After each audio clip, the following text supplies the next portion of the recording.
पुण्यामध्ये कोंढवा परिसरात हादरवणारी घटना घडलेली आहे।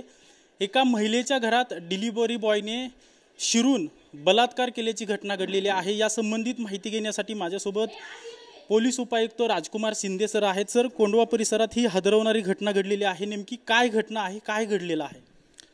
कोंढवा पोलीस स्टेशनला भारतीय न्याय संहितेचे कलम 64, 77 आणि 351 दोन अन्वये गुन्हा दाखल करण्यात आलेला आहे। यामधील निर्भया वय वर्ष 22 हिच्या तक्रारीवरून सदरचा गुन्हा दाखल करण्यात आलेला आहे।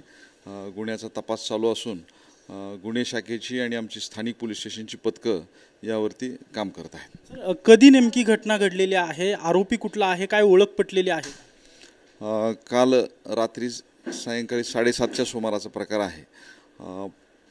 डिलिव्हरी देण्याकरिता एक कुरिअर बॉय आला होता आणि बँकेकडून आपलं एनवलप आपल्याला द्यायचं आहे म्हणून सांगितलं आणि तो स्वतःकडे पेन नाही असं सांगून सिग्नेचरसाठी पेन मागितला आणि जसे निर्भया घरामध्ये पेन घ्यायला गेल्या त्यानंतर अत्याचार केल्याचा प्रकार समोर आला आहे। स्प्रे मारला असं देखील समजतंय, चेहऱ्यावर स्प्रे मारला, त्यानंतर ती महिला बेशुद्ध पडली, अशी नेमकी घटना आहे? याबाबत आम्ही घटनास्थळाचा सविस्तर पंचनामा केलेला आहे। त्या अनुषंगाने आम्ही पुढील तपास करत आहोत की काय स्प्रे वापरला का कुठलं आणखी काही उपयोग झाला याबाबत तपास करत आहोत। यामधील जो आरोपी आहे तो ओळखीतला आहे किंवा त्या भागातला आहे किंवा ज्या पीडित महिलेच्या ओळखीतला आहे का हा आरोपी, असं काही समजतंय का? याबाबत आम्ही त्या सोसायटीचे फुटेजेस त्याचबरोबर त्या ठिकाणचा टेक्निकल डाटा वगैरे घेतलेला आहे। मोबाईल वगैरे पण आम्ही स्कॅन करतोय, त्यावरून लवकरच सर्व फॅक्ट्स समोर येतील। 6:30 वाजताची घटना आहे म्हणताय सर। यावेळी त्या ज्या घरामध्ये हे सगळा अत्याचार झाला त्यावेळेस घरात कोण दुसरे नातेवाईक किंवा इतर कोणी उपलब्ध नव्हतं किंवा मग रेकी करून हा सगळा प्रकार केलाय? निर्भया आहे त्यांच्या भावासोबत त्या फ्लॅटवरती राहतात, परंतु भाऊ नुकताच गावी गेलेला होता, त्यामुळं त्या एकट्याच होत्या।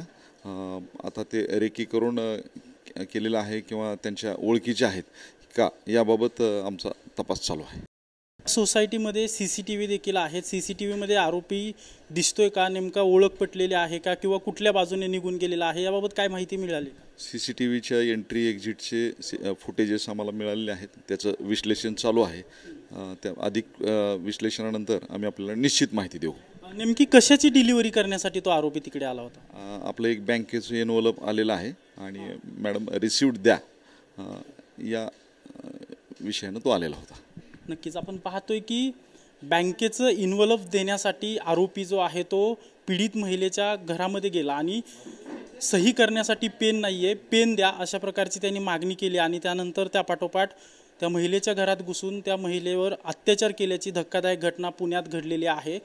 पोलिसांची वेगवेगळी पथकं जी आहेत ती आरोपीचा शोध घेत आहेत। कॅमेरा पर्सन अभिजित पिसेसह अजिंक्य धायगुडे, TV9 मराठी, पुणे।